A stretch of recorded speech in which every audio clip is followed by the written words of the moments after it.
రాష్ట్రంలో ఆక్వా రైతుల ఆందోళనలు కొనసాగుతున్నాయి. ఫీడ్ కంపెనీల సిండికేట్ కు వ్యతిరేకంగా ఆక్వా సాగుదారులు ఉమ్మడి పోరాటానికి పిలుపునిచ్చారు.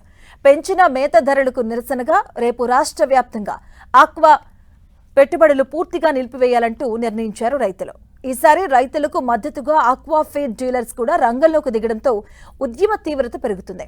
ఇక ఫీడ్ కంపెనీల ఏకపక్ష నిర్ణయాల వల్ల రైతులతో పాటు తాము కూడా తీవ్రంగా నష్టపోతున్నామని డీలర్లు ఆవేదన వ్యక్తం చేస్తున్నారు. ప్రభుత్వం తక్షణమే జోక్యం చేసుకుని ఫీడ్ ధరలను నియంత్రించాలని, లేకపోతే ఆక్వా సాగు పూర్తిగా నిలిపివేస్తామంటూ రైతులు హెచ్చరిస్తున్నారు. దీనిపై మరింత సమాచారం మా కరెస్పాండెంట్ శ్రీనివాస్ అందిస్తారు. పెరుగుతున్నటువంటి ఫీడ్ ధరలు అలాగే సీడ్ ధరల నేపథ్యంలో ఆక్వా రైతులు రేపు భారీ ఉద్యమానికి అయితే కూడా పిలుపునివ్వడం జరిగింది.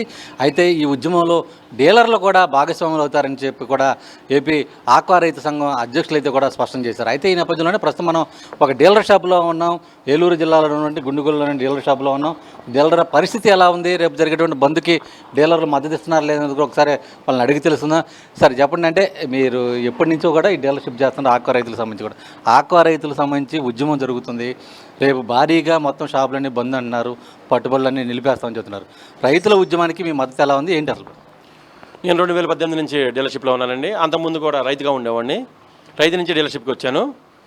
రైతు ఒక 5-6 నెలల దాకా కొంచెం మా షాప్కి వస్తే, సార్ ఒక 50,000 మిగిలింది, పిల్లడి ఫీజు కట్టుకుంటాను ఈ పంటలో, లేకపోతే ఒక 20,000 మిగిలింది, ఓ 30,000 మిగిలింది, ఫీజు కట్టుకుంటా, లేదా అమ్మాయి పెళ్లి చేసుకుంటానని చెప్పి వచ్చేవారు. కానీ గత 10 రోజులు 20 రోజుల నుంచి ఎవరు చెరువు పట్టినా, అయ్యా నాకు 3 లక్షల లాస్ వచ్చింది, లేదా నాకు 2 లక్షల లాస్ వచ్చింది, నేనేం చేయాలి, పిల్లడు ఫీజు కట్టుకుంటాక లేదు, లేకపోతే నా సంసారం ముందుకెళ్ళే పద్ధతి లేదు, నాకు ఏదో తగ్గించమన్నారు. నేనైనా సరే ఒక రూపాయో 2 రూపాయలు మిగిలే వ్యాపారం చేస్తాను తప్ప లక్షలు నాకేం మిగలదండి. కానీ ఈ రైతు బాధనే అసలు ఏ రకంగా నేను తీర్చాలి? ఎందుకంటే డైరెక్ట్గా రైతుకి నేనే కనపడతాను, ఏ కంపెనీ కనపడదు. డైరెక్ట్గా ఏంటంటే రైతుకి నేను డైరెక్ట్గా ఫీడ్ ఇస్తాను కాబట్టి రైతు నా దగ్గరికి వస్తున్నాడు పరిగెత్తుకుని. రైతు కన్నీళ్లతో నా దగ్గరికి వచ్చినప్పుడు వారికి అసలు సమాధానం ఏం చెప్పాలో నాకు తెలియట్లేదు. ఏమండి 4 రూపాయలు తగ్గింది చంద్రబాబు నాయుడు గారు చెప్పారు, పోనీ 4 రూపాయలు తగ్గించండి సార్ అని నన్ను అడుగుతున్నారు. కాదయ్యా 2 రూపాయలు తగ్గింది అని నేను చెప్తుండే ఏ రైతు నమ్మే పొజిషన్ లేదండి. ఎందుకంటే అతని బాధ అలా ఉంది. రైతు బాధ అర్థం చేసుకోవడానికి ఏ ప్రభుత్వం రావట్లేదు, ఏ కంపెనీ రావట్లేదు.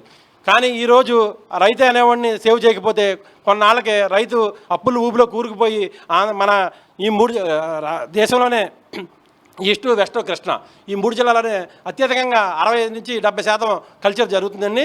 ఈ 3 జిల్లా రైతులు కాపాడకపోతే సంస్థ రేపొద్దున మనుగడకే కష్టమండి. ఇలాగే ముందుకెళ్తే రైతు అనేవాడు మిగలడండి.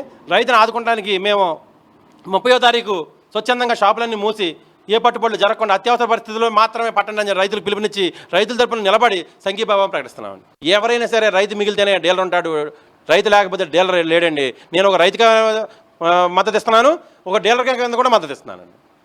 అలాగే మరికొంతమంది డీలర్స్ ఉన్నారు. సార్ ఏంటి సార్ పరిస్థితి మొత్తం అంతా? అంటే జిల్లా వ్యాప్తంగా కూడా మొత్తం డీలర్స్ అందరూ కూడా బంద్ చేస్తున్నారని చెప్తున్నారు. ఇది బంద్లో మీరు కూడా పాల్గొంటారా? ఎలా జిల్లా వ్యాప్తంగా బంద్ చేస్తున్నారు అంటే మెయిన్ రీజన్ ఒకటేనండి. మెయిన్ ఫీడ్ రేటు పెంచడం ఏంటి, ఫీడ్ రేటు పెంచిన వెంటనే సైమల్టేనియస్గా క్రాప్ రేటు రొయ్య రేటు తగ్గించడం ఏంటి? ఇది పెంచి రొయ్య రేటు తగ్గిస్తే రైతు ఏమైపోతాడు, ఆ రైతుకి పెట్టుబడి పెట్టిన డీలర్ ఏమైపోతాడు? మేము రేపొద్దున వాళ్ళ దగ్గరికి వెళ్ళి మేము పెట్టిన పెట్టుబడికి సంబంధించిన మా డబ్బులు మేము అడగడానికి వాళ్ళ దగ్గరికి వెళ్ళి మేము చేతులు కట్టుకుని ఉంచోవాల్సి వస్తుందండి. అంటే ఈ పరిస్థితి మారకపోతే డీలర్ అన్న వాళ్ళు నిలబడరు సార్. ఇప్పటికీ కూడా వాడి పరిస్థితి చాలా అగమ్యగోచరంగా ఉంటుందండి. ఎప్పటికైనా కానీ డీలర్ ప్రైస్ ఆ ఫీడ్ రేట్ అన్నది తగ్గించి రైతుకు అందుబాటు రేట్లోకి వచ్చి సీడ్ రేటు కనుక రొయ్య రేటు కనుక పెంచి ఆ రైతుకి కనుక ఇది చేయగలిగితే మార్కెట్ బాగుంటుంది, సొసైటీ బాగుంటుంది సార్. అందుకనే వ్యాపారాలు మూసేద్దామన్న నిర్ణయాలకి చాలామంది డీలర్లు వచ్చారు. అందుకనే రేపు మంగళవారం ఈ ధర్నాకి మేము కూడా మద్దతు ఇస్తున్నామండి. మొత్తానికి చూస్తే ఆక్వా రైతులే కాదు సమస్యలతో కొట్టుముట్టడుతున్నది. ఆక్వా రైతులకి ఫీడ్ అందిస్తున్నటువంటి డీలర్స్ ఎవరైతే ఉన్నారో, డీలర్స్ కూడా అంటే ట్రేడర్లు ఎవరైతే కంపెనీలు ఫీడ్ కంపెనీలు ఉన్నాయో, ఫీడ్ కంపెనీలు సిండికేట్గా వ్యవహరించి రైతుల్ని మోసం చేస్తున్న ఆ కోణంలో మొత్తం డీలర్లు కూడా అటు భాగస్వాములు అవుతున్నారని చెప్పి వాళ్ళు కూడా ఆవేదన చెందుతున్నారు. ఈ నేపథ్యంలోనే అటు రైతులకి మేలు జరిగే విధంగా ఫీడ్ కంపెనీలు ఫీడ్ ధరలు తగ్గించకపోతే వాళ్ళు చేపట్టినటువంటి అన్ని ఉద్యమాల్లో కూడా పాల్గొనే తాము సిద్ధంగా ఉన్నాం. రైతు బాగుంటేనే డీలర్లు బాగుంటారనేది కూడా చెప్తున్నారు. రేపు జరిగేటువంటి ఆ బంద్లో పూర్తి సంపూర్ణ మద్దతు తెలియజేస్తూ షాపులో అందుకు కూడా బంద్ చేసేందుకు ముందుకు వస్తామని చెప్పి కూడా ఆక్వా డీలర్లు అయితే కూడా స్పష్టం చేస్తున్న పరిస్థితి. శ్రీనివాస్, 10 టీవీ, ఉమ్మడి పశ్చిమ గోదావరి జిల్లా నుంచి.